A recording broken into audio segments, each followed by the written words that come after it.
Magandang buhay! Kayo ay nakikinig sa Podcast G4 tuning at College of Education, Central Mindanao University.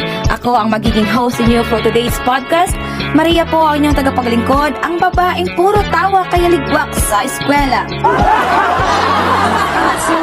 Gusto ko lang sanang ipaalam sa inyo na may mga magagandang buwisita tayo ngayong hapon. Oo, buwisita talaga, ma'ams. So mga ma'ams, ipakilala niyo naman yung mga sarili. Hi! Ako si Jamaica. At ako naman si Jolina. Hi! Ako po si Cathy. Ako naman si Elda. At ako naman si Catherine. Kamusta kayo mga ma'ams? Okay lang! Kaya pa ba? Kakayanin! Lumalaban? Yes, laban pa rin. Yes, ganyan naman talaga. So, di ba nagbasa tayo ng nobela na pinamagatang Lamas sa Baktani? Ano yung malalim na pagkakalugan ng salitang Lamas sa Baktani? Siguro para sa amin, ang Lamas sa Baktani ay nangungulugan na bakit mo ko iniwan or pinabayaan, gaya ng pag-iwan ng jowa mo sa'yo.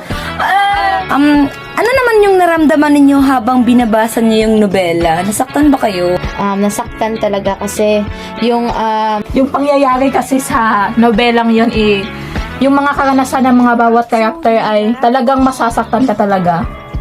Dinibdib niyo ba? ay, wala akong dibdib. Hala ka, ay!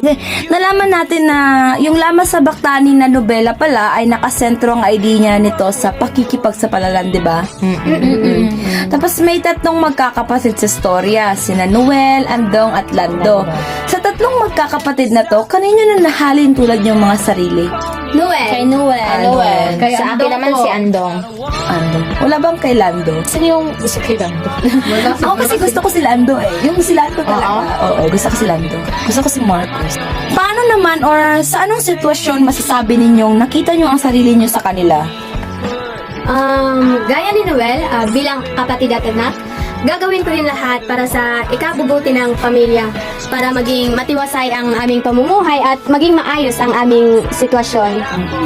At sa akin naman ay maihahalin tulad ko ang aking sarili kay yung sa pangalawang kapatid ni Noel, si Andong ba yun? Andong, Oo, si oo, Andong. Andong. Sapagkat batay sa paglalarawan sa kanya doon sa nobela ay hindi siya nagpapakita ng emosyon kapag siya ay masaya at lalong-lalo na kapag siya ay malungkot. Kasi noong panahon kung kailan namatay ang kanyang ina, ay hindi niya ipinakita sa kanyang mga kapatid na umiyak siya. At ganitong-ganito rin kasi ang aking katangian, lalo na kapag may problema akong dinadamdam o dinadala, dahil di ko sinasabi sa iba, kahit pa kaklase ko yon, kaibigan o kapamilya.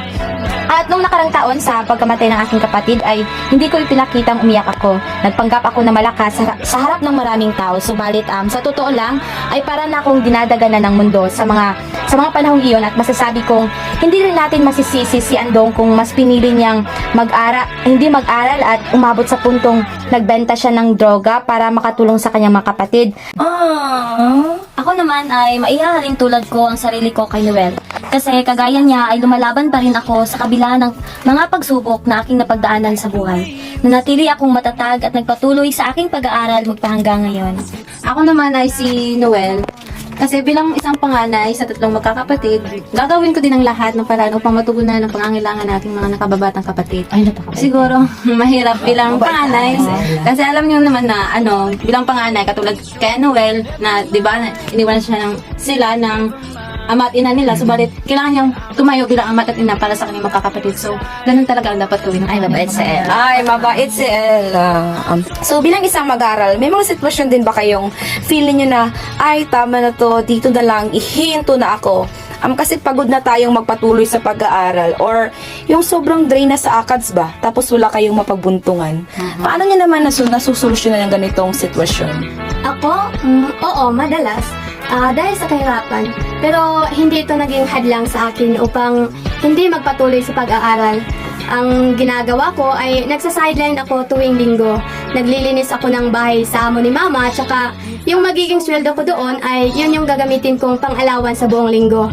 Tsaka sipag, tiyaga at dasal lang talaga. Yun lamang po.